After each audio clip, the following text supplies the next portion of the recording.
స్తోత్రాలు చెప్తాం. స్తోత్రం స్తోత్రం స్తోత్రం స్తోత్రం స్తోత్రం స్తోత్రం స్తోత్రం. ఆమేన్. హల్లెలూయా. రెండు చేతులు ఎత్తి హల్లెలూయా చెప్తామా? హల్లెలూయా హల్లెలూయా. దేవుని నామానికి స్తోత్రాలు. కూడి వచ్చిన మీ అందరికీ ప్రత్యేకమైన వందనాలు. మరి దేవుని వాక్యము నిమిత్తము కీర్తనల గ్రంథము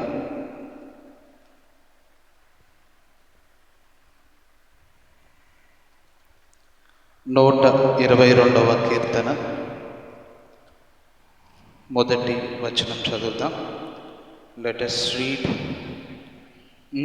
యెహోవా మందిరమునకు వెళుతామని జనులు నాతో అనినప్పుడు నేను సంతోషించి తిని.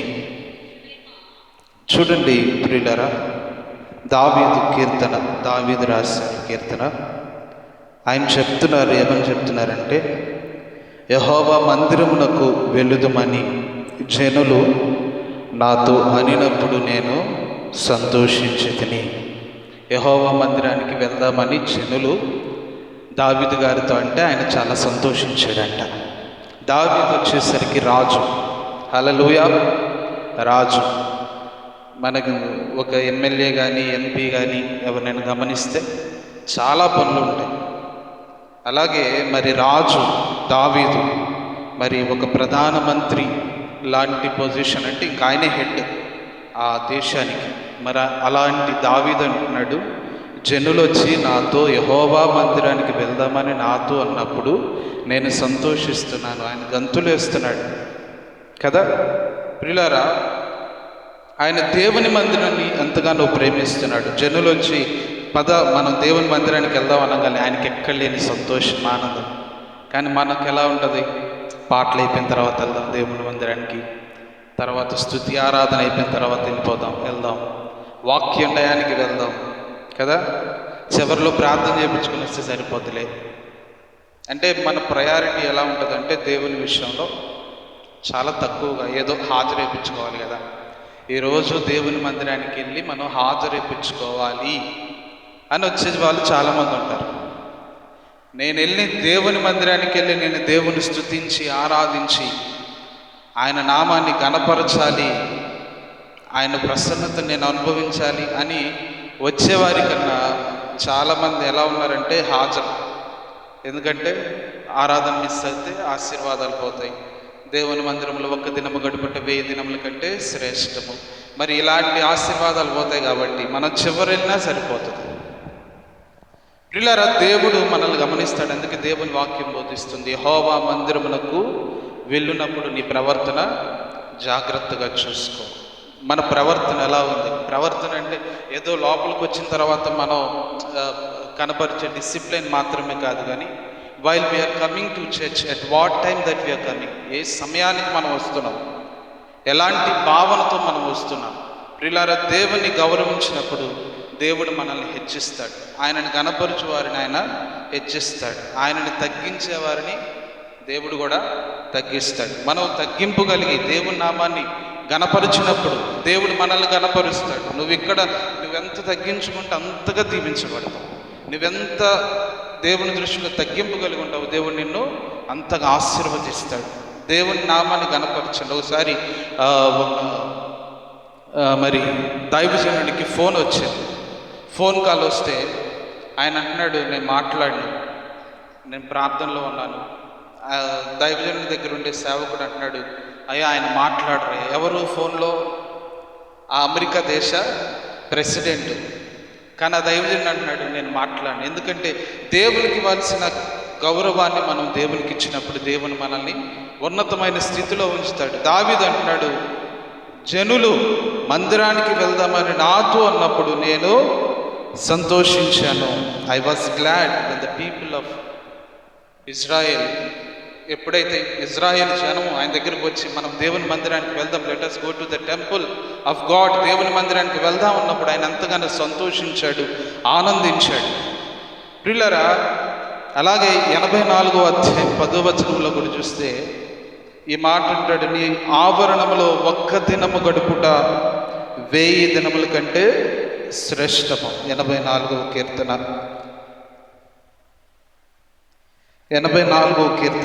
10వ వచనం చూస్తే, నీ ఆవరణములు ఒక దినము గడుపుట 1000 దినముల కంటే శ్రేష్టము. భక్తిహీనుల గుడారములలో నివసించుట కంటే నా దేవుని మందిర ద్వారమునొద్ద నుండుట నాకు ఇష్టము. హల్లెలూయా. చూడండి, దావీదు అంటున్నాడు, ఎంతగా ప్రేమిస్తున్నాడంటే, ప్రభువా నీ మందిరములు ఒక దినము గడుపుట 1000 దినముల కంటే శ్రేష్టము. అలాగే భక్తిహీనుల గుడారములు నివసించుట కంటే నా దేవుని మందిర ద్వారమునొద్ద, ఎక్కడ మందిరములో కూడా కాదు, ద్వారమునొద్ద. ఇంకా ఇంగ్లీష్లో గమనిస్తే డోర్ కీపర్. ఆయన ఎలా ఉన్నాడంటే, డోర్ కీపర్ అంటే ఏం చేస్తాడు? డోర్ దగ్గర ఉన్నాడు అనుకోండి, ఎవరైనా వస్తున్నారనుకోండి, డోర్ తీయడం తర్వాత వేయడం, డోర్ తీయడం వేయడం. అంటే ద కింగ్ హిమ్సెల్ఫ్. చూడండి, రాజు తనను తాను దేనితో పోల్చుకున్నాడు? ఒక ద్వారపాలకుడుగా, లేదా ఆ ద్వారం వద్ద ఉండి వచ్చేపోయే వారికి I will be as door keeper. నేను డోర్ కీపర్ లాగా ఉంటాను. ఇక్కడ తెలుగులో ఏదో ద్వారం వద్ద ఉండటం ఇష్టం అని రాశారు, కానీ ఇంగ్లీష్లో వచ్చేసరికి నేనే ఒక డోర్ కీపర్. చూడండి, ఏదైనా ఒక రెస్టారెంట్కి వెళ్ళినప్పుడు వాళ్ళు ఏం చేస్తూ ఉంటారు? బాగా రిచ్ రెస్టారెంట్లో ఆ వచ్చేపోయే వాళ్ళని ఇట్లా తలుపు తీసి నమస్కారం చెప్పి తర్వాత తలుపేసి కదా చాలా చాలా గౌరవిస్తారు. అలాంటి పొజిషన్తో ఆయన పోల్చుకుంటున్నాడు దావీదు. కానీ ఎవరు దావీదు? రాజు. హల్లెలూయా. ఎందుకు దేవుడు దావీదుని ఎందుకు ఆశీర్వదించాడంటే, దావీదు దేవుని ఎందుకు ప్రేమించాడంటే, గొర్రెలు కాసుకుని దావీదుని తీసుకెళ్ళి దేవుడు ఏం చేశాడు? రాజుగా చేశాడు. హల్లెలూయా. గొర్రెలు కాసుకునేవాడు, తృణీకరించబడిన వాడు, ఎవ్వరికి మరి గౌరవం పొందిన వ్యక్తిగా లేడు. తన తండ్రి దృష్టిలో చాలా చిన్నతనముగా, హీనముగా, మరి చిన్న చూపు చూడబడిన వ్యక్తి. కానీ దేవుని దృష్టిలో ఘనముగా ఎంచబడ్డాడు. ఎందుకంటే గొర్రెలు కాసేటప్పుడు ఏం చేస్తాడంటే, స్తుతించడమే ఆయన పని, ఆరాధించడమే ఆయన పని, దేవుని యందు భయభక్తులు కలిగి ఉండడమే ఆయన పని. యవనస్తుడు కదా, లోకాశల వైపు చూడలేదు. నన్ను ఎవరు పట్టించుకోవట్లేదు కదా, లోకాశల వైపు చూడలేదు. తనకి ఇష్టం వచ్చినట్లు బ్రతకలేదు. తన పవిత్రతను, తన పరిశుద్ధతను కాపాడుకున్నాడు. దేవుని ప్రేమించాడు. బాధలో వేదనలో త్రోసివేయబడినా కానీ దేవునికి నమ్మకంగా యథార్థంగా జీవించి దేవుని స్తుతిస్తూ ఆరాధిస్తూ ఉన్నాడు. కాబట్టి దేవుడు దావీదుని జ్ఞాపకం చేసుకున్నాడు. యోసేపు కూడా యవనస్తుడుగా ఉన్నాడు, చాలా ఉన్నతమైన స్థితిలో ఉన్నాడు. ప్రియులారా, చిన్నవాడిగా ఉన్నాడు, కానీ ఏనాడు పరిశుద్ధతను విడిచిపెట్టలేదు, భక్తి జీవితాన్ని విడిచిపెట్టలేదు. ఎన్ని శ్రమలు వచ్చినా కానీ దేవుడు ఏం చేశాడు? యోసేపుని తీసుకెళ్ళి ప్రధానమంత్రిగా చేశాడు. ప్రియులారా, ఆయన నిన్ను ఎన్నడూ నువ్వు చేసిన త్యాగానికి, నీవు చూపిన భక్తికి ఏ రోజు దేవుడు నీకు అన్యాయం చేయడు. నీ పరిశుద్ధతను బట్టి, నీ పవిత్రతను బట్టి, నీవు దేవుని నిమిత్తం నీవేవైతే త్యాగం చేసుకున్నావో, ఏవైతే కోల్పోయావో అంతకన్నా శ్రేష్టమైనవి నీ జీవితంలో ఇస్తాడు. దేవుని నిమిత్తం నీ సమయాన్ని కోల్పోయావేమో, కానీ దేవుడు నీకు ఆయుష్నిస్తాడు. దేవుని నిమిత్తము ఈ లోక ఆశలను కోల్పోయావేమో, దేవుడు నీకు పరలోక జీవితాన్ని ఇస్తాడు. దేవుని నిమిత్తము నీవు ఈ లోక సంబంధమైన బంధువులు కోల్పోయావేమో, దేవుడు అంతకన్నా శ్రేష్టమైన జనాంగాన్ని దేవుడు నీకు సొత్తుగా ఇస్తాడు. ప్రియులారా, దేవుడు నిన్నెన్నడూ మర్చిపోడు. దావీదు అంటున్నాడు, ఐ విల్ బి యాజ్, ఏమంటున్నాడు? నేను డోర్ కీపర్గా ఉంటాడు, ద్వారం వద్ద ఉంటాను నేను. అంతగా తగ్గించుకుంటున్నాడు. 84:10 చూస్తే, నీ ఆవరణములో ఒక్క దినము గడుపుట 1000 దినముల కంటే శ్రేష్టము. భక్తిహీనుల గుడారములలో నివసించుట కంటే నా దేవుని మందిర ద్వారమునొద్ద నుండుట నాకు ఇష్టము. ఆయనకి ఎలా? భక్తిహీనుల ఇంటిలో ఉంటే ఆయనకి ఇష్టం లేదు. కొంతమందికి భక్తిహీనులతో సహవాసం అంటే ఇష్టం కదా. కొంతమంది ముసలమ్మ ముచ్చట్లు, ఎప్పుడు చూడు అదే ముచ్చట్లు, బయట కూర్చొని వాళ్ళిట్లా వీరిట్లా, వాళ్ళు అలా ఉన్నారు, వాళ్ళు ఇది చేశారు, వాళ్ళు ఇది చేశారు. ఇంకెల్లకాలం వీళ్ళంతా బ్రతుకంతా కంపారిజన్స్, వాళ్ళు అలా ఉన్నారు, వీళ్ళు ఎలా ఉన్నారు. ఎందుకు మనకన్నీ? మనం ఎలా ఉన్నామో మనం చూసుకుంటే సరిపోతుంది. పోటీ పడకుండా మన పిల్లలు కూడా చాలామంది చూడు, అబ్బాయి ఎలా ఉన్నాడు, ఈ అబ్బాయి ఎలా ఉన్నాడు, పోటీ. చూడు అతను ఎంత సంపాదిస్తున్నాడు, ఇతను ఎంత సంపాదిస్తున్నాడు. పుట్టింది సంపాదించడానిక? ప్రియులారా, ప్రియులారా, మనిషి యొక్క విలువంతా తను సంపాదించే సంపాదన బట్టి, తన కలిగి ఉన్న ఆస్తిని బట్టి తన గౌరవము, ప్రేమను చూపిస్తున్నారు తప్ప ఒక మనిషిని మనిషిగా చూడడం మానేశారు నేటి సమాజం. అతడు 1,00,000 రూపాయలు సంపాదిస్తున్నాడు అనుకోండి, ఎక్కడ లేని ఘనత. అదే సంపాదన లేదనుకోండి, ఎటువంటి గౌరవం ఉండదు మనిషికి. ఎందుకని? తను సంపాదిస్తున్నాడు. ప్రియులారా, మనము తన సంపాదన బట్టో, తన సామర్థ్యాన్ని బట్టో, తన కలిగి ఉన్న ఆస్తిని బట్టో గౌరవం కాదు, కానీ ఒక మనిషిని మనిషిగా గౌరవించాలి. అందరి సామర్థ్యం ఒకే రకంగా ఉండదు, అందరూ ఒకే రకంగా ఆలోచించరు, అందరి సామర్థ్యం ఒకే రకంగా ఉండదు, ఒక్కొక్కరిది ఒక్కొక్క రకంగా ఉంటుంది. దేవుడు ఒక్కొక్కరిని ఒక్కొక్క రకంగా సృష్టించాడు. మనం వారిని వారిగా యాక్సెప్ట్ చేయాలి. ఎక్కడ లేని ప్రెజర్స్ పెట్టేసి, ఎక్కడ లేని వాళ్ళని నానా ఒత్తిడి గురి చేసి, మనశ్శాంతి లేకుండా, ప్రశాంతత లేకుండా, ఎవరితో పోటీ పడకుండా దేవుని మీద ఆధారపడితే దేవుడే మనల్ని ఆశీర్వదిస్తాడు, మన సామర్థ్యాన్ని పెంచుతాడు. మరి దావీదుని ఇంకా గమనించినట్లయితే దేవుని మందిరంలో ఆయన బలమును, ఆయన ప్రసన్నతను చూడటం ఆయనకి ఇష్టం. కీర్తన 23వ అధ్యాయం 2వ వచనం చూద్దాం. కీర్తనల గ్రంథము 63వ అధ్యాయము 2వ వచనం. దేవా నా దేవుడవు నీవే. 63వ కీర్తన. వేకువనే నిన్ను వెతుకుదును, నీ బలమును నీ ప్రభావమును చూడవలనని పరిశుద్ధాలయమందు నేనెంతో ఆశతో నీ తట్టు కనిపెట్టుచున్నాను. నీళ్లు లేకయుండి ఉన్న దేశమందు నా ప్రాణము నీ కొరకు తృష్ణగొని ఉన్నది. నీ మీద ఆశ చేత నిన్ను చూడవలనని నా శరీరము కృషించుచున్నది. ఇక్కడ చూస్తే నీ బలమును నీ ప్రభావమును చూడవలనని పరిశుద్ధాలయమందు నేనెంతో ఆశతో నీ తట్టు కనిపెట్టుచున్నాను. అయా, నీ పరిశుద్ధాలయంలో నీ బలము, నీ ప్రభావము ఏంటి? ఆయన బలము, ఆయన ప్రభావము, ఆయన యొక్క ప్రసన్నత, ఆయన యొక్క సన్నిధి. ప్రియులారా, దేవుని మందిరానికి వచ్చినప్పుడు ఆయన యొక్క ప్రసన్నతను చూడాలి, అనుభవించాలి. దేవుని ఆత్మ చేత నింపబడాలి. దేవుని ఆత్మ చేత నీవు నింపబడినప్పుడు దేవుని యొక్క ప్రసన్నతను నువ్వు అనుభవిస్తావు. నీకు అనిపిస్తూ ఉంటుంది, దేవుడు నాతో మాట్లాడుతున్నాడు, నాతోనే మాట్లాడుతున్నాడు, నన్నే దర్శిస్తున్నాడు. ఆయన బలాన్ని చూడాలి, ఆయన ప్రసన్నతను చూడాలి. ఆయన ప్రసన్నతను చూచినప్పుడు దేవుడు తన ఆత్మ చేత నిన్ను నింపుతాడు.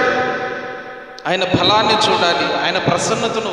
నువ్వు దేవుని మందిరంలోనికి వచ్చినప్పుడు, ప్రభువా నా దోషములన్నిటినీ క్షమించండి, నా దోషములన్నిటినీ, నా పాపములన్నిటినీ క్షమించండి, నీ యొక్క ప్రసన్నతను చూచున్నట్లుగా నాకు సహాయం చేయండి. చాలామందికి దేవుని మందిరానికి వస్తారు కానీ ఎటువంటి తాకిడి తగలదు. ఏది? పరిశుద్ధాత్మ యొక్క తాకిడి. ఎందుకుంటుంది? ఎందుకంటే మన మనస్సు అంతా ఎక్కడో ఉంటుంది, ఎక్కడో మన పనుల మీద ఉంటుంది మన మనస్సు, లేదా మన బాధల మీద ఉంటుంది మన మనస్సు. ఇక్కడికి వచ్చినప్పుడు దేవుని మీద మన మనస్సు పెట్టినప్పుడు పాడే ప్రతి పాట దాని మీనింగ్ని అర్థం చేసుకుంటూ, కొంతమందికి ఎన్నో సంవత్సరాల నుంచి వస్తారు, పాడిన పాట మనం అనేక సార్లు పాడతాం కానీ ఒక్క ముక్క రాదు ఆ పాట. నేను చూస్తాను కొన్ని సంఘాల్లో తెగ పాడుతూ ఉంటారు పాటలు. మన సంఘం ఎందుకని అసలు కనీసం మరి మనోళ్ళు చాలా మరి డల్గా ఉన్నారా, లేదా ఆసక్తి లేదా? ఎన్నో సంవత్సరాల నుంచి పాడే పాటలే కానీ ఒక్కరికి నోటికి రావు. మరి ఎప్పుడు చూసిన వర్షిప్లో మౌనంగా ఉంటారు చాలామంది. దేవుని మందిరానికి ఎందుకు వచ్చాం మనం? స్తుతించడానికి, ఆరాధించడానికి. అసలు ప్రతి పాట నోటెడ్ అవ్వాలి. ప్రతి చరణం గుర్తుండకపోయినా పాడుతున్నప్పుడు మన నోటికి వచ్చేసేయాలి. మౌనంగా ఉంటారు చాలామంది.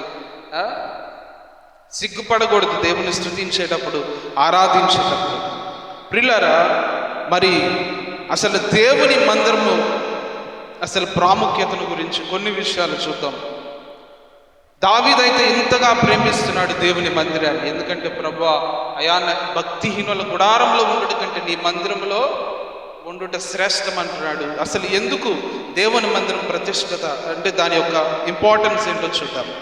మొదటగా గమనిస్తే దేవుని మందిరములో మనము నిబంధన చేసుకునే స్థలం ఇది.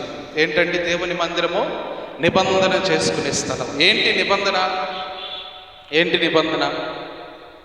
దేవుని మందిరానికి వచ్చాం, నిబంధన చేసుకోవాలి. ఏంటి నిబంధన? నిబంధన అంటే ఒక అగ్రిమెంట్ అనొచ్చు. ఏంటండి? ఒక అగ్రిమెంట్. అగ్రిమెంట్ అంటే ఏంటి? ఏదన్నా ఒక స్థలం కొన్నామనుకోండి, మన పేరు మీద రాస్తారు. ఏంటది? అగ్రిమెంట్. నేను ఇతనికి అమ్మి వేస్తున్నాను ఇంత డబ్బులకి. లేదా ఒక గొడవ జరిగింది, ఒక గొడవ జరిగినప్పుడు ఇద్దరిని ఇరుపక్షాలను కూర్చోబెట్టి ఇంక నేను ఎప్పుడు వీరి జోలు రాను అని కొన్ని రాపిస్తూ ఉంటారు అగ్రిమెంట్లు. లేదా ఒక వ్యాపారంలో, లేదా ఏదైనా ఒక గవర్నమెంట్ ఒక కంపెనీతో ఏదైనా ఒక వ్యాపారము వారికి డీల్ ఇచ్చింది అనుకోండి, ఒక అగ్రిమెంట్ రాసుకుంటారు.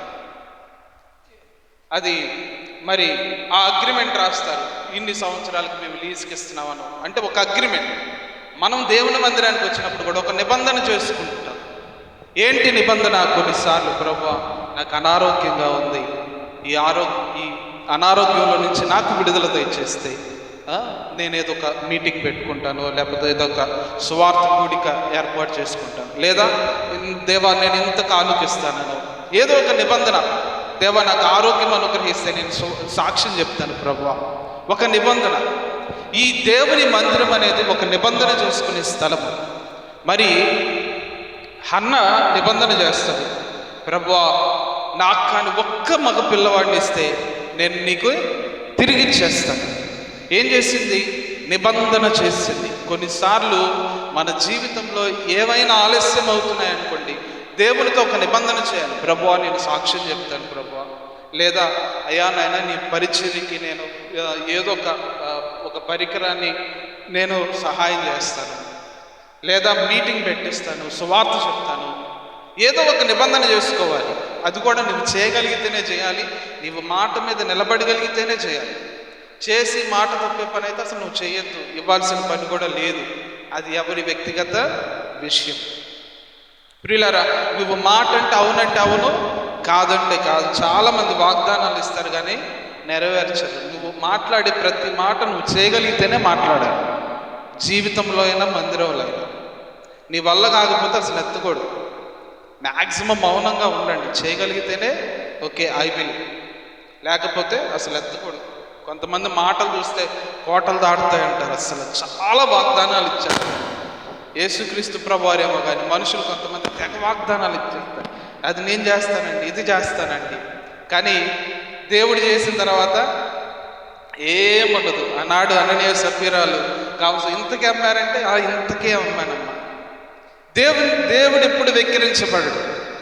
నువ్వు కాకపోతే దేవుడు 100 మందిని దేవుడు ఏర్పాటు చేసుకొని తన పరిచర్యను జరిగిస్తాడు. నేనే ఇస్తున్నానని నువ్వు పొంగిపోకూడదు. ఎందుకంటే దేవుడు నువ్వు కాకపోతే దేవుడు అనేక ద్వారాలు తెరుస్తాడు. అంతే కదా.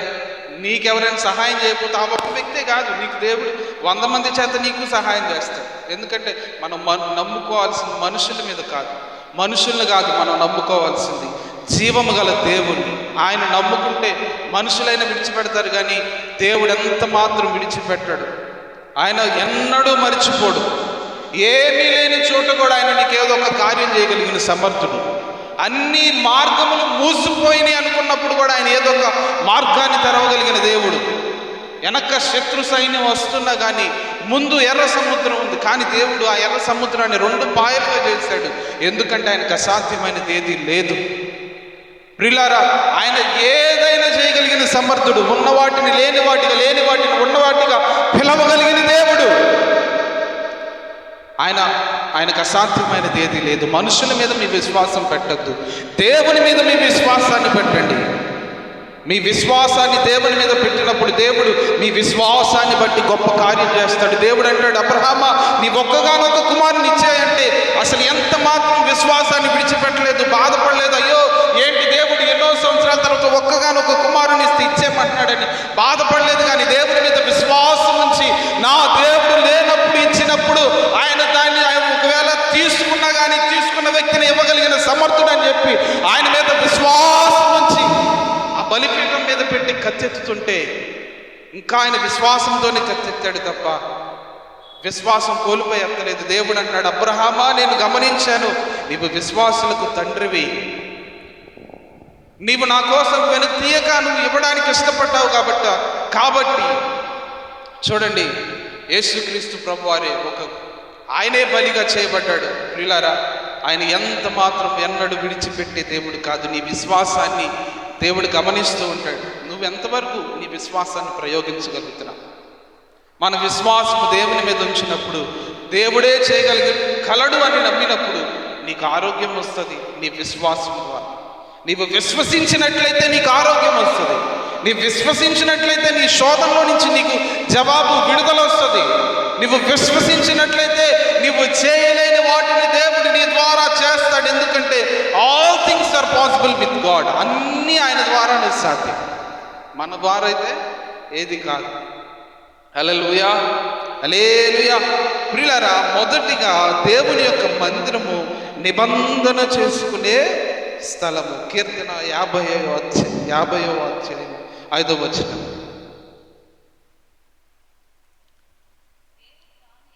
దేవుడు తానే 50వ అధ్యాయం 5వ వచనం,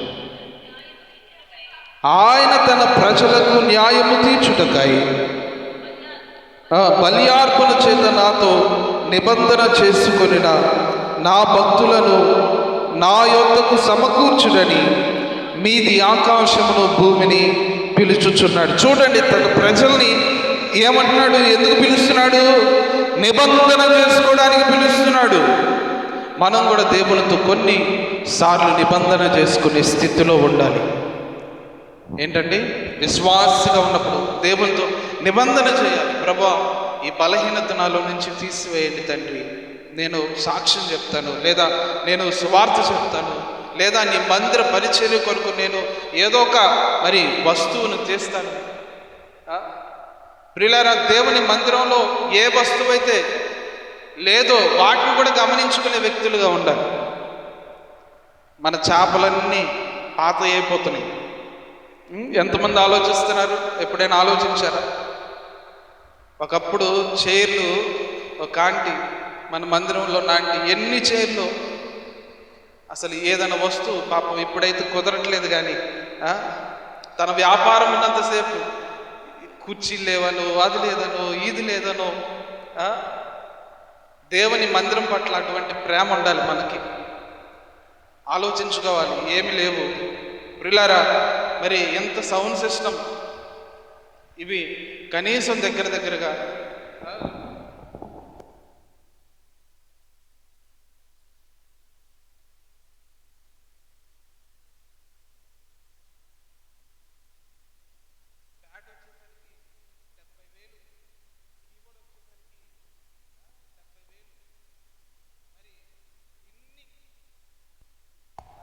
ఇవన్నీ మేము ఎందుకు తీసుకున్నాం?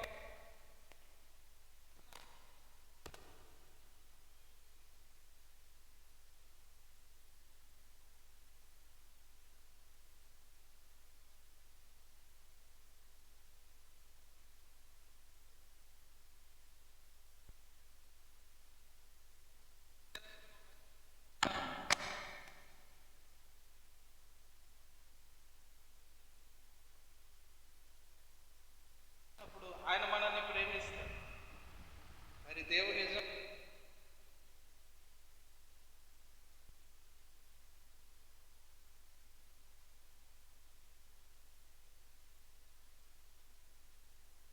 మనం ఎంత మేలుకరంగా ఉన్నాం దేవుని కొరకు.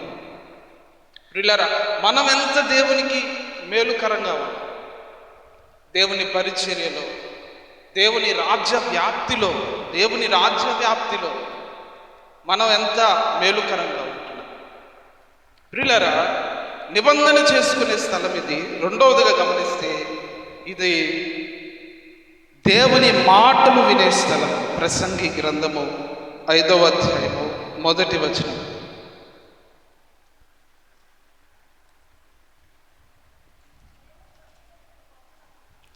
దేవుని మందిరమునకు పోవునప్పుడు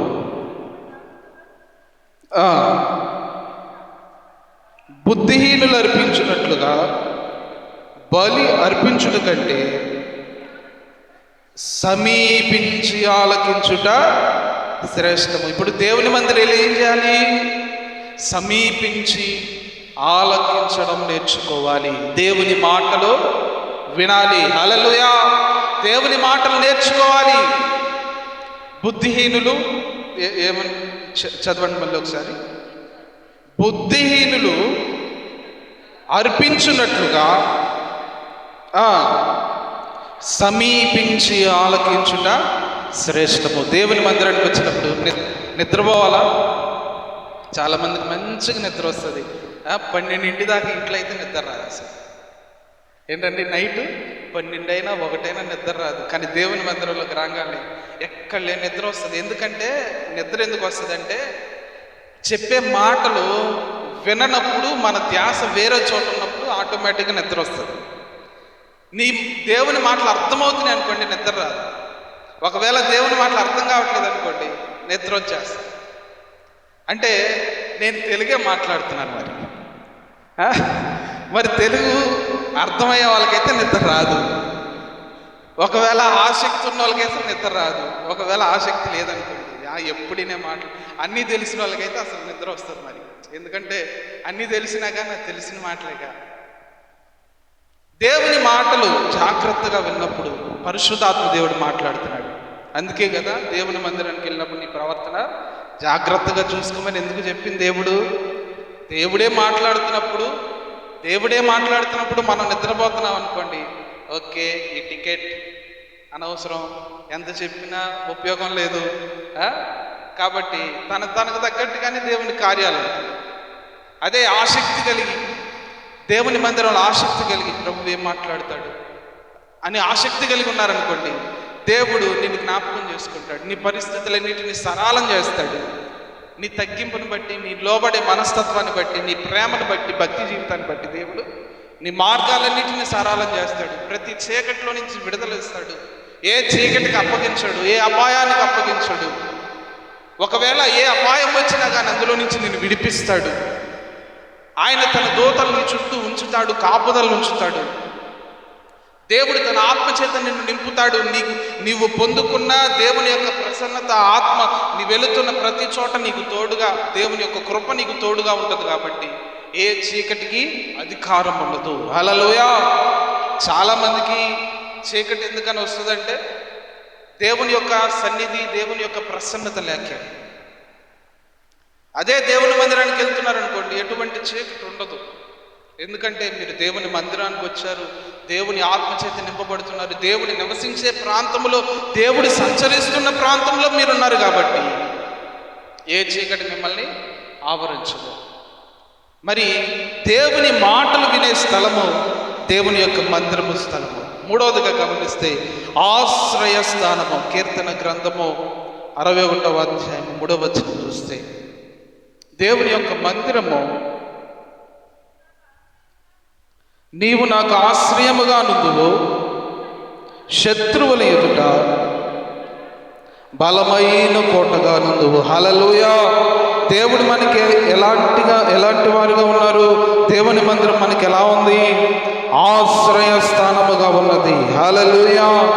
హల్లెలూయా! దేవుని యొక్క మందిరము మనకి ఆశ్రయ స్థానము. ఆపత్కాలములో చూడండి, నీవు నాకు ఆశ్రయముగా నుంటివి, శత్రువులు ఎదుట బలమైన కోటగా నుంటివి.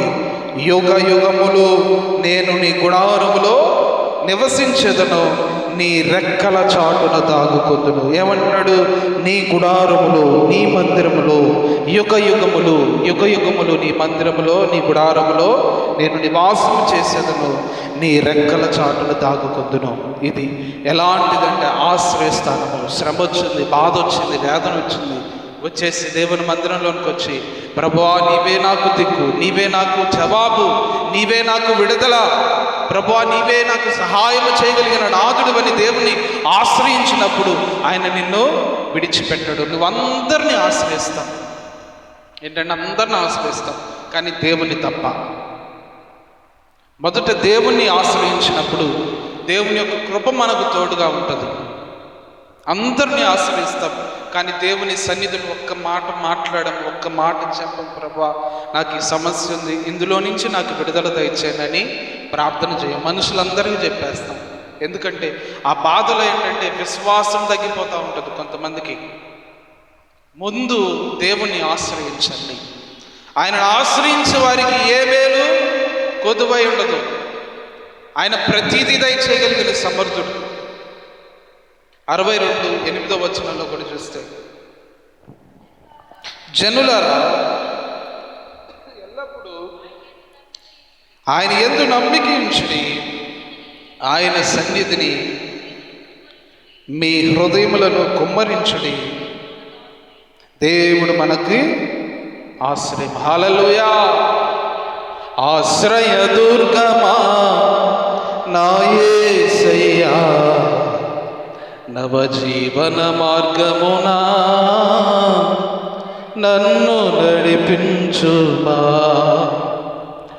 ఆశ్రయ దుర్గమా నా యేసయ్యా, నవజీవన మార్గమునా నన్ను నడిపించుమా.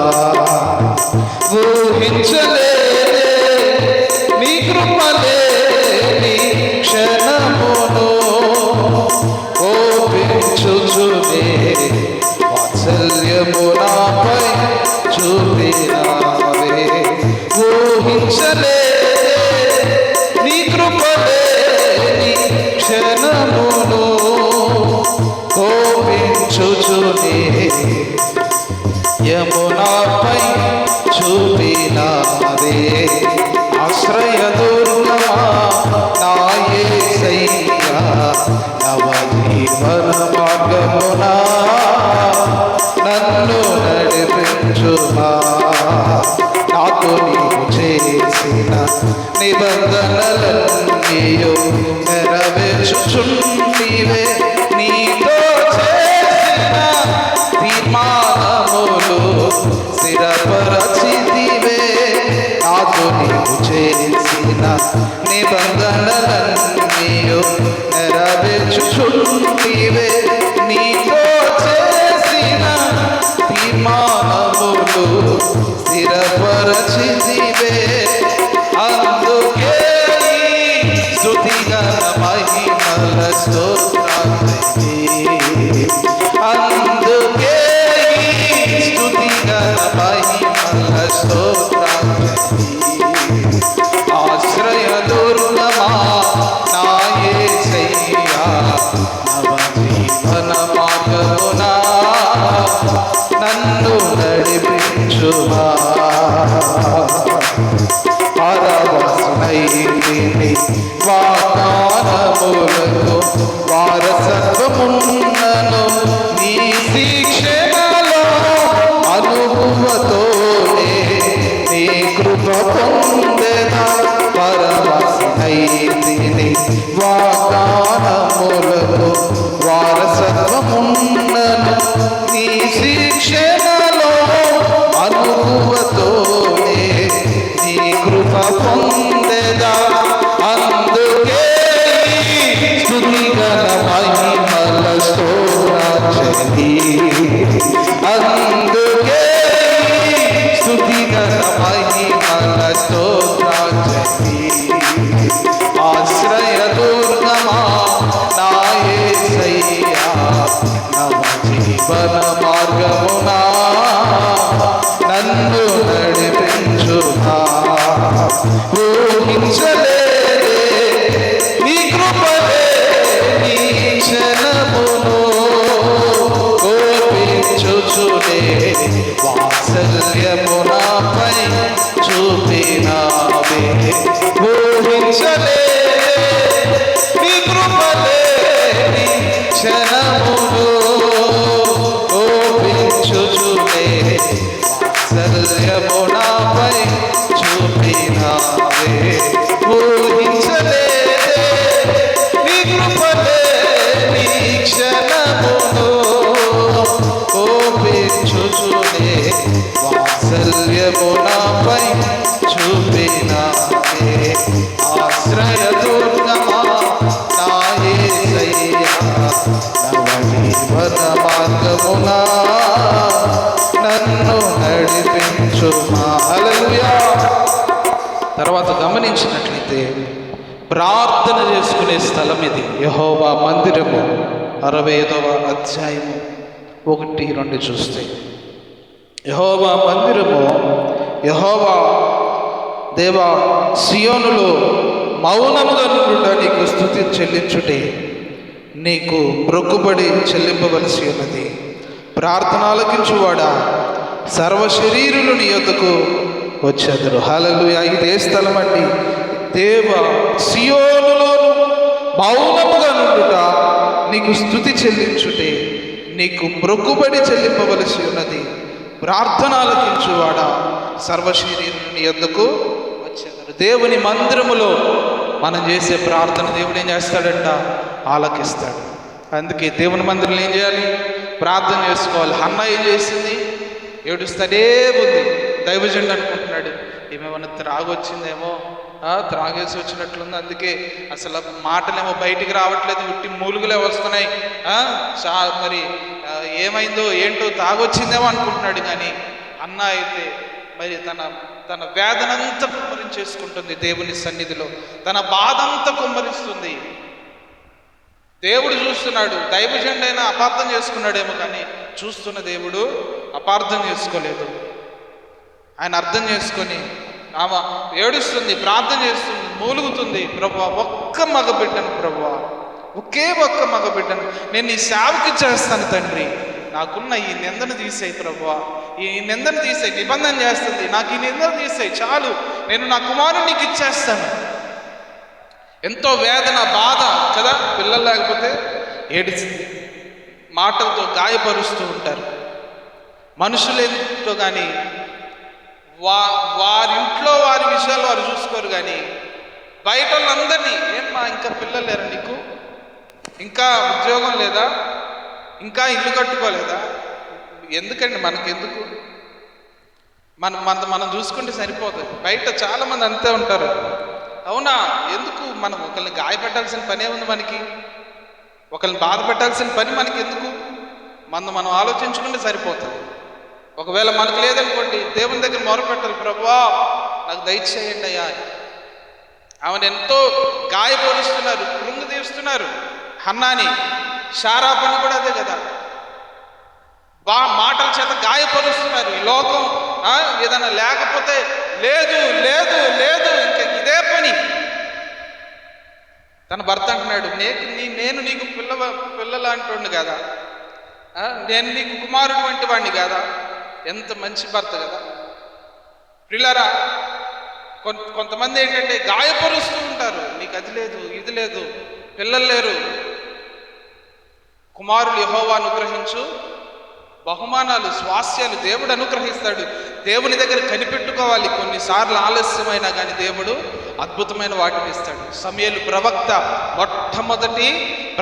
మొట్టమొదటి రాజును అభిషేకించిన ప్రవక్త సమూయేలు ప్రవక్త. ఆలస్యంగా వచ్చాడు, కానీ దేవుడు దీవెనకరంగా మార్చాడు.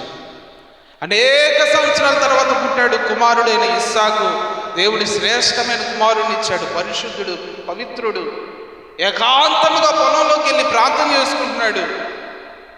ఏనాడు ఈ లోకపరంగా ఆలోచించలేదు ఇస్సాకు. అంత మంచి గొప్ప దైవజుడిని లేదా మంచి వ్యక్తిని దేవుడు కుమారుడికి అనుగ్రహించాడు.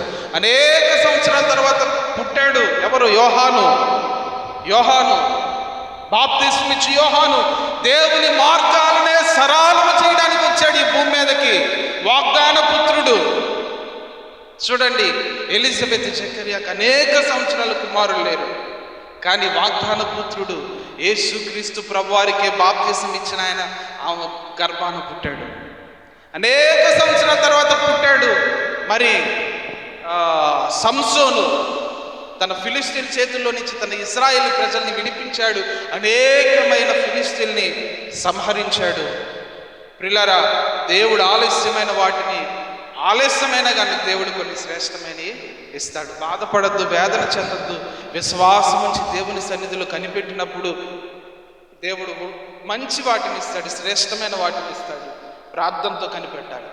మరి ప్రార్థన చేసుకునే స్థలం ఇది. తర్వాత ఇది దేవుని యొక్క మందిరము, వృద్ధి కలుగు చేసే లేదా వృద్ధి పొందే ప్రదేశం ఇది. చూడండి 92వ అధ్యాయము 13వ వచనం.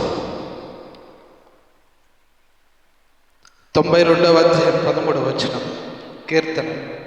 యెహోవా మందిరములో నాటబడిన వారై వారు మన దేవుని ఆవరణములలో. హల్లెలూయా. ఎక్కడ నాటబడాలి మనం? యెహోవా మందిరములో నాటబడాలి. యెహోవా మందిరములో నాటబడిన వారు ఏం చేస్తారంట? వర్ధిల్లుతారంట. మనం ఎక్కడ నాటబడాలి? దేవుని మందిరములో, దేవుని యొక్క పరిచర్యలో, దేవుని యొక్క పనిలో. ప్రియులారా, దేవుని యొక్క సన్నిధిలో నాటబడినప్పుడు ఆకువాడక ఫలమిచ్చే చెట్టు వలె మనం అభివృద్ధి చెందుతాము. దేవుని మందిరంలో నాటబడినప్పుడు, దేవుని గురించిన ఆలోచన కలిగినప్పుడు, దేవుని పని గురించిన ఆలోచన కలిగినప్పుడు.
పెద్ద గ్రౌండ్, అసలు తెగ ఊడ్చేవాళ్ళం, అంత పరిచర్య చేయించేవాళ్ళం.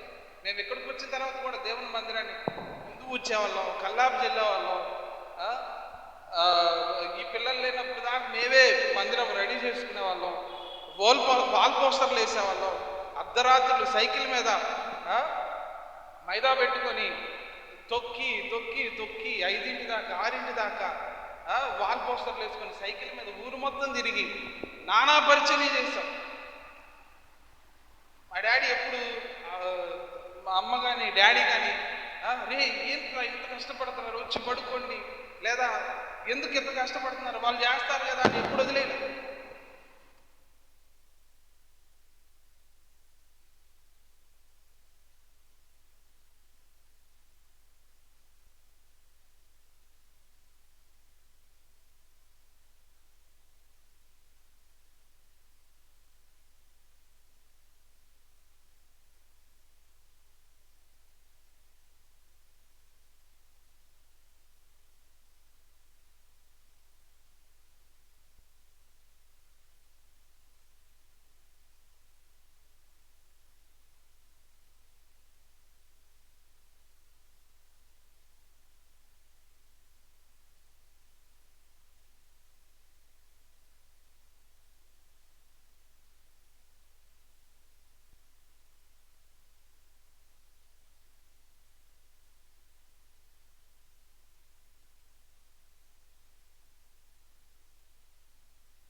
యేసుక్రీస్తు ప్రభువారితో అనేక సంవత్సరాలు శిష్యులు తిరిగారు. అంత పవర్ఫుల్గా ఎప్పుడు లేరు.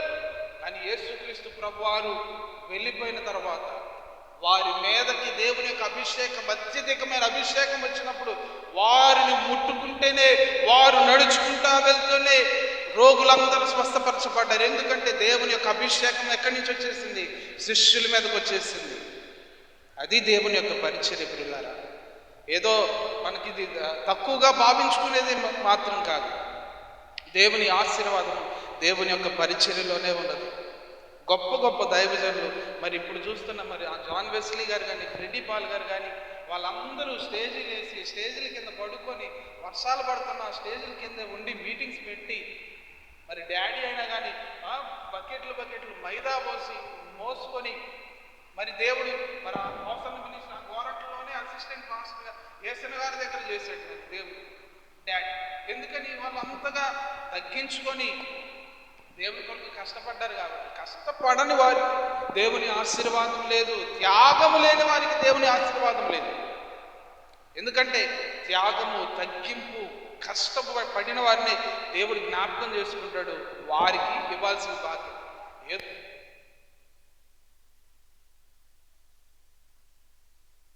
నువ్వు దేవుని కోసం ఏం ప్రయాసపడ్డావు?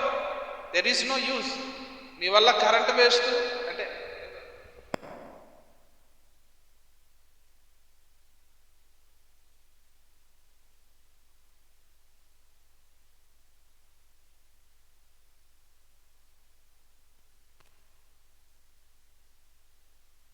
మనం దేవుని కోసం ఏదో ఒకటి ప్రయాసపడాలి.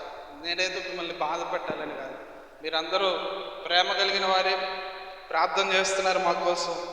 కానీ దేవుని పరిచర్యలో కూడా మీ వంతుగా దొరికినప్పుడు కష్టపడండి, ప్రయాసపడండి.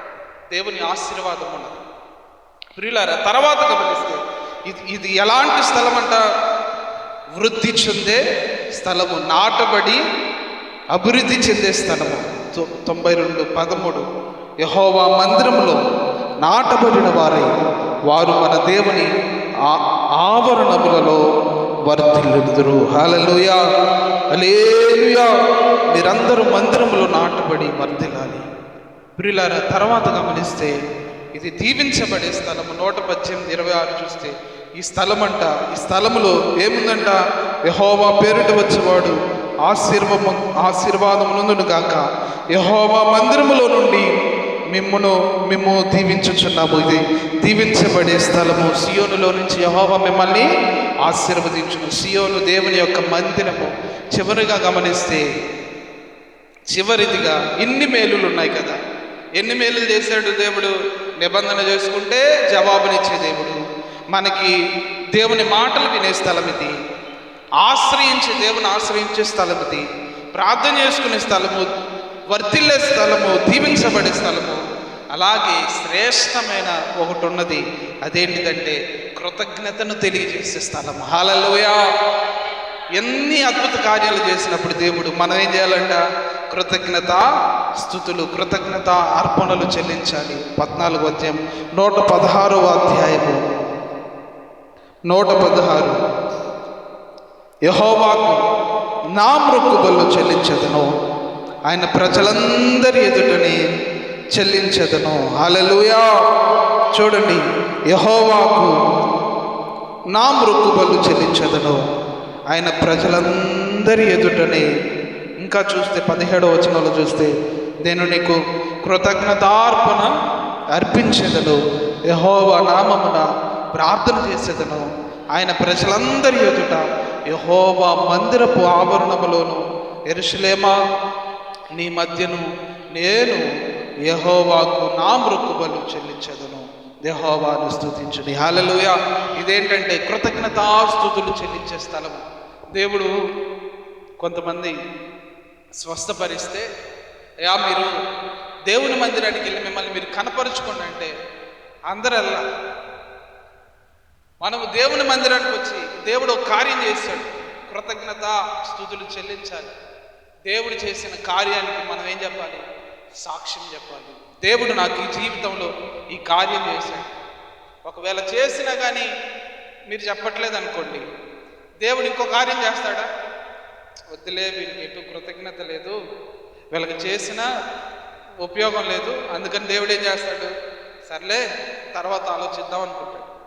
అదే నీవు కృతజ్ఞత కలిగి, ప్రభువా నీ మందిరంలో చెప్పడానికి నాకు ఏదో ఒక సాక్ష్యం ఇవ్వయ్యా, ఏదో ఒక మేలు చేయాలి, దేవుని నామాన్ని గణపరచడానికి నీవు ఇష్టపడ్డావు అనుకోండి, నీ జీవితంలో దేవుడు అనేకమైన మేలులు చేస్తూ ఉంటాడు. కృతజ్ఞత లేని వారంట వేల కొలది కూలిపోయారంట. ఇజ్రాయేలులకి దేవుని పట్ల కృతజ్ఞత లేదు. అందుకే ప్రార్థన చేసుకునేటప్పుడు ఎలా ప్రార్థన చేయాలి, ప్రభువా ఇచ్చిన కుటుంబాన్ని బట్టి నీకు స్తోత్రాలు స్తోత్రాలు, బిడ్డలను బట్టి, ఇచ్చిన చదువును బట్టి స్తోత్రాలు స్తోత్రాలు, ఉద్యోగాన్ని బట్టి స్తోత్రాలు స్తోత్రాలు, వాహనాలు బట్టి స్తోత్రాలు స్తోత్రాలు, ఇంక స్తోత్రాలే. నీ ప్రార్థన ఎలా ఉండాలంటే స్తోత్రాలు స్తోత్రాలు స్తోత్రాలు, ఇవే కృతజ్ఞతాస్తుతులు. నువ్వు చేసిన ఈ మేలకై నీకు స్తోత్రాలు. ప్రార్థన చేస్తున్నావు, గుర్తు చేసుకో, మొదలుపెట్టు. ప్రభా చదువునిచ్చావయ్యా, అయ్యా ఆ సమస్యల నుంచి విడిపించావయ్యా, ఆరోగ్యాన్ని ఇచ్చావయ్యా, నీ పూర్వము ఇంతకుముందు జరిగిన వాటన్నిటినీ జ్ఞాపకం చేసుకొని నీకు స్తోత్రం స్తోత్రం స్తోత్రం అని చెప్పినప్పుడు దేవుడు నీ స్తోత్రాల్ని పెంచే లిస్టుని పెంచేస్తాడు. హల్లెలూయా. అంతేనా? లిస్టు పెరగాలి, స్తోత్రాల లిస్టు పెరగాలి.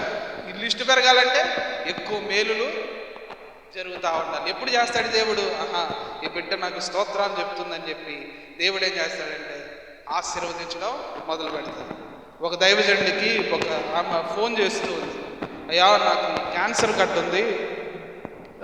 ఒక దైవజనుడి సాక్ష్యం చెప్పారు, విన్నాను. ఆయన అన్నాడు, ఆమె నాకు రోజు ఫోన్ చేసి, అయ్యా నాకు ఈ గడ్డ ఉంది, ఫైనల్ స్టేజ్లో ఉంది, నా కోసం ప్రార్థన చేయని బతులాడుతున్నాడంట. ఆయనేమో ముసలి పాస్టర్ గారు, అంటే వృద్ధాప్యంలోకి వచ్చాడు. సరేనమ్మా నేను చేస్తానమ్మా, విసిగించొద్దు అని చెప్తా ఉంటే ఆయన కానీ చేస్తాను అంట. సరే అమ్మా, ఒక పని చేయి, రోజు 4 గంటలకు నాకు ఫోన్ చేయి, నాతో పాటు నువ్వు ప్రార్థనలు ఏకీభవించదు అని చెప్పి ఆయన 4 గంటలకు లేచి స్తోత్రాలు చెప్తానే ఉన్నాడు. స్తోత్రం స్తోత్రం స్తోత్రం అని. 10 రోజుల తర్వాత ఫోన్ చేయడం ఆపేసి, ఏందా ఏం ఫోన్ చేయట్లేదని ఈ పాస్టర్ గారికి, మరి మదనపల్లి రాజశేఖర్ గారికి ఆయనకి భయం అయిపోతుంది. ఏమైపోయిందో, నన్ను బతిలాడింది, నేను కఠినంగా కనీసం సరే 4 గంటప్పుడు ఫోన్ చేయి, ప్రార్థనలు ఏకీభవించి నాతో పాటు అన్నాను, నేను అసలు ఎలా ఉందో కనుక్కోలేదు, 10 రోజుల తర్వాత ఫోన్ చేయలేదు, అసలు ఏమైపోయిందని భయపడతా ఉన్నాడంట. తర్వాత కొన్ని రోజుల తర్వాత కనిపించిందంట. ఏంటమ్మా ఎలా ఉందంటే, అయ్యా 10 రోజుల తర్వాత నాకు తగ్గిపోయింది, నువ్వు నాకు చెప్తున్నావు కదా స్తోత్రం చెప్పని, స్తోత్రం స్తోత్రం, ఇంకెందుకులే ఫోన్ చేయడం అని నేనే అదే చేస్తున్నాను, స్తోత్రం స్తోత్రం స్తోత్రం అని చెప్తున్నాను, దేవుడే దాన్ని తొలగించేశాడు అని చెప్పి సాక్ష్యం చెప్తుంది. హల్లెలూయా. మనం కూడా మన స్తుతులు స్తోత్రాల ద్వారా మనకు ఎదురుగా ఉన్న కోటల్ని బద్దలు కొట్టాలి. హల్లెలూయా హల్లెలూయా. అది తీరిపోయే వరకు స్తోత్రం చెప్తానే ఉండు. లెగు, ఇంకా ఉదయాన్నే లేచి ప్రార్థన మొదలుపెట్టు. నీకు ఏది నీ జీవితంలో అవ్వట్లేదో, నీకు ఏది నీకు అడ్డంకుగా ఉందో దాన్ని బట్టి స్తోత్రాలు చెప్పండి. అది అయ్యేంత వరకు స్తోత్రాలు చెప్పండి. ఇంకా స్తోత్రాలు ఎప్పుడు ఆపుతాడా అని చెప్పి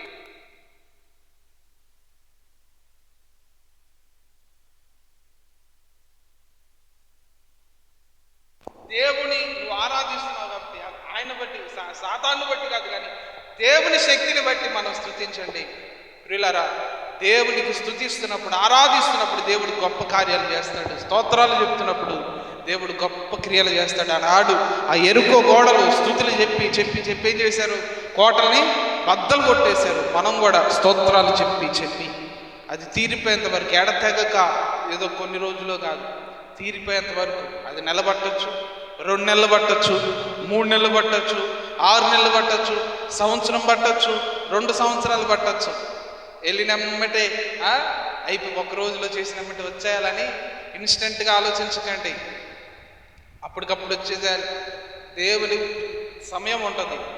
అలా అని నువ్వు చేయడం మానేసావనుకోండి, అసలు ఆ సమయమే రాదు. నువ్వు చెప్పాలి, దేవునికి స్తోత్రాలు చెప్పాలి, దేవునికే విసుకొచ్చేటట్లుగా దేవునికి ప్రార్థన చేసి ఎడతెగ గుర్తు చేస్తూ ఉండాలి. దేవునికి విసుకొచ్చేయాలి. విసుకొచ్చేసి దేవుడి మన జీవితంలో కార్యం చేస్తాడు. కనుక ప్రార్థన చేసుకుందాం. మరి దేవుని మందిరాన్ని, దేవుని యొక్క మందిర మరి ప్రాముఖ్యతను దావీదు భక్తుడు మనకు తెలియజేశాడు. ఈ మాటలన్నీ దాదాపు దేవుని మందిరం గురించిన మాటలన్నీ మనం అన్ని కీర్తనల గ్రంథంలోనే చూసాము మ్యాక్సిమం. ఎందుకంటే దేవుని మందిరాన్ని అంతగా ప్రేమించాడు దావీదు భక్తుడు. నిజంగా నీవు కూడా దేవుని మందిరాన్ని ప్రేమించినట్లయితే, దేవుని సన్నిధిని, దేవుని సహవాసాన్ని నీవు ప్రేమించినట్లయితే, దేవుడు నీ జీవితంలో ఉన్నతమైన ఆశ్చర్యమైన కార్యములు చేయబోతున్నాడు. నీ పరిస్థితులను మార్చబోతున్నాడు, నీ స్థితిగతులను మార్చబోతున్నాడు, మంచి భవిష్యత్తును ఇవ్వబోతున్నాడు, ఉన్నతమైన స్థితిలోనికి దేవుడు నిన్ను నడిపించబోతున్నాడు. ఒకవేళ నీ విశ్వాసం, నీ ప్రార్థన బలహీనంగా ఉందేమో, దేవుడు నీతో మాట్లాడుతున్నాడు. నీలో ప్రార్థన జీవితం లేకపోతే నీ జీవితం ఇంకంతే ఉంటుంది. నీలో వాక్యపు జీవితం లేకపోతే ఇంక నీ జీవితం అంతే ఉంటుంది. ప్రార్థన చేయి. పరిస్థితులను మార్చగలిగిన దేవుడు నీ జీవితంలో కార్యం చేయాలంటే నీకు ప్రార్థన చేయాలి. దేవుని వాక్యంలో ఎదగాలి. ప్రియుడా, నీ ఆత్మ వర్ధిల్లుచున్న ప్రకారం నీవన్ని విషయములలో వర్ధిల్లాలి. నీ ఆత్మ వర్ధిల్లాలి, నీవు వర్ధిల్లుతావు. నీ ఆత్మ వర్ధిల్లితేనే, నీ విశ్వాస నీ పరిణామం వృద్ధి చెందితేనే నీ విశ్వాస జీవితం, నీ ప్రార్థన జీవితం వృద్ధి చెందితేనే నీవు వృద్ధి చెందుతావు. నీ పరిస్థితులు మార్చబడతాయి. అందుకే దావీదు భక్తుడు దేవుని మందిరాన్ని ప్రేమిస్తున్నాడు. అయ్యా, ఈ మందిరంలో ఒక దినము గడిపిన 1000 దినముల కంటే శ్రేష్టము తండ్రి. భక్తిహీనుల గుడారంలో నివసించుట కంటే నీ ద్వారమునందు నివసించుట శ్రేష్టము. I will be as doorkeeper. అయ్యా నైనా నీ మందిరంలో నేను ఉంటాను. ఐ విల్ బి అయ్యా in your temple. When the people of Israel, when they said, we will go to church, we will praise the Lord, then I felt very glad in my heart. నేను నా హృదయంలో ఎంతో సంతోషించాను, ఆనందించాను. ఎందుకంటే దేవుని మందిరానికి వెళ్దామని ప్రజలు నాతో అంటున్నారు. I was observed power and the strength of Lord in the presence of God. నేను దేవుని సన్నిధిలో దేవుని యొక్క శక్తిని, దేవుని యొక్క ప్రసన్నతను, బలమును నేను చూస్తున్నాను. Are you able to see that? మీరు చూడగలుగుతున్నారు. అది దేవుని బలమును చూడగలుగుతున్నారు. దేవుని యొక్క ప్రసన్నతను అనుభవించగలుగుతున్నారా? దేవుని మందిరానికి వచ్చి నిద్రపోతున్నారు ఒకవేళ. అందుకే దేవుడు అంటున్నాడు, సరి చేసుకో. Correct your self, correct your behaviour. ప్రియులారా, దేవుని యొక్క సన్నిధిలో మీ ప్రవర్తన సరి చేసుకోండి. ప్రభా, నేను సమయానికి వస్తాను, నేను ఆరాధిస్తాను, స్తుతిస్తాను, పాడతాను, చప్పట్లు కొడతాను, ప్రార్థన చేసుకుంటాను. ఎందుకంటే దేవుని యొక్క మందిరము విజ్ఞాపన చేసే స్థలము, దేవునికి మొరపెట్టే స్థలము, దేవుని సన్నిధిలో దేవునితో నిబంధన చేసుకునే స్థలము, దేవునితో నిబంధన చేసుకునే స్థలం. ప్రభా, ఇది నా నుంచి మీరు నాయన తప్పిస్తే నేను అయ్యా నీ సన్నిధిలో సాక్షిగా ఉంటాను, నీ పరిచయం కొరకు ఉపయోగపడతానని నిబంధన చేసుకో. నీ స్థలం ఇది. అలాగే దేవుని యొక్క స్థలము, ఆశ్రయము, నీ శ్రమలో నీవు ఆనుకొనదగిన, నీవు ఆశ్రయించదగిన బలమైన కోట దేవుని యొక్క మందిరము. You have to come to the presence of lord. నీవు దేవుని యొక్క సన్నిధిలోనికి రావలను.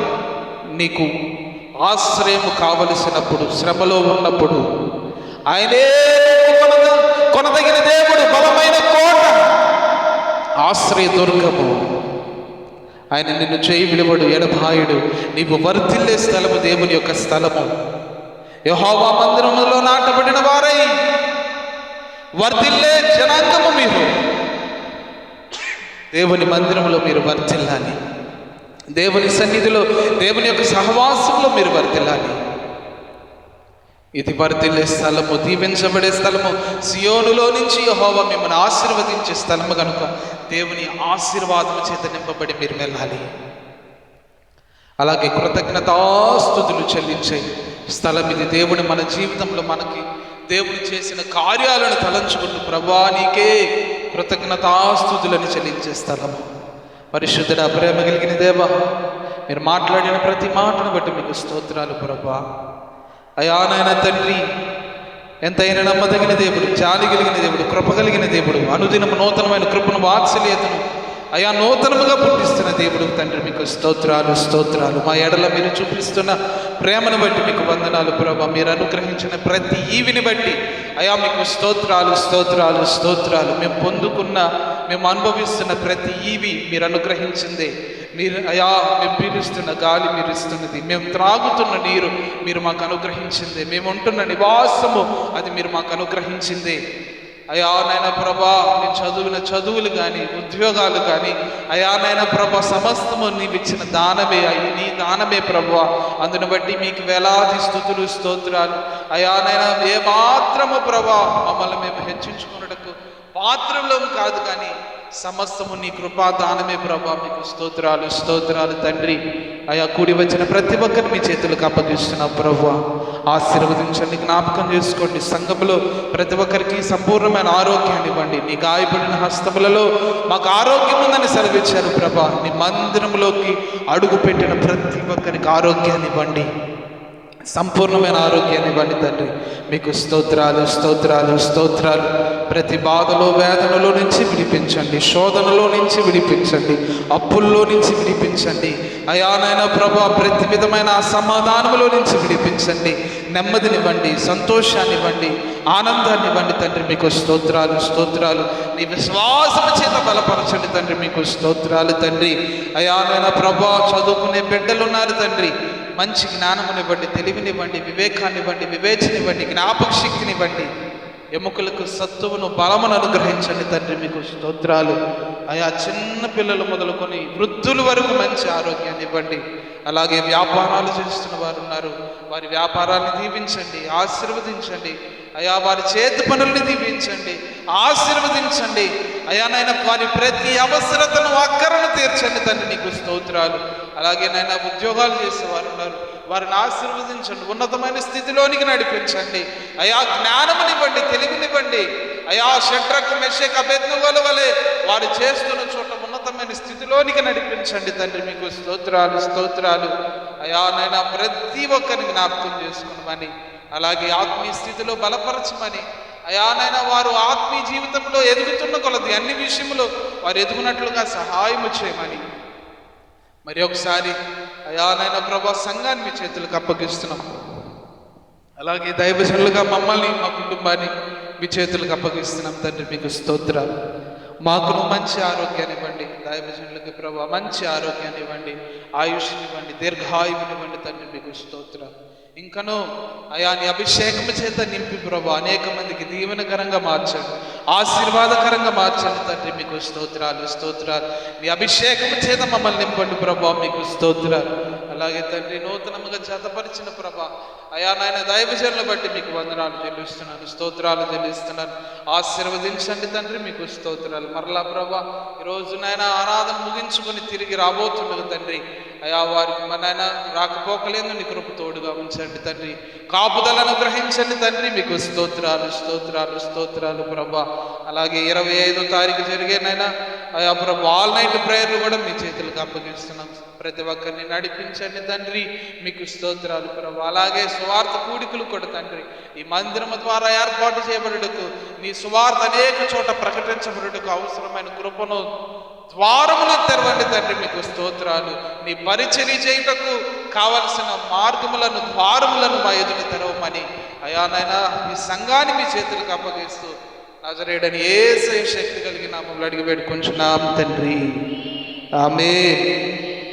మన తండ్రి అయిన దేవుని ప్రేమయు ప్రభువైన యేసుక్రీస్తు కృపయు పరిశుద్ధాత్మ యొక్క అన్యోన్య సహవాసం ఇప్పుడు ఎల్లప్పుడూ సదాకాలం ఆయన పాద సన్నిధిలో ఉన్న ప్రతి బిడ్డకును, వాక్య సందేశం అందించిన తన దాసులకును సదాకాలం తోడైని సంరక్షించును గాక. ఆమేన్ ఆమేన్ ఆమేన్. హల్లెలూయా. అందరికీ వందనాలండి. దేవునికి స్తోత్రాలు. మరి 25వ తారీఖు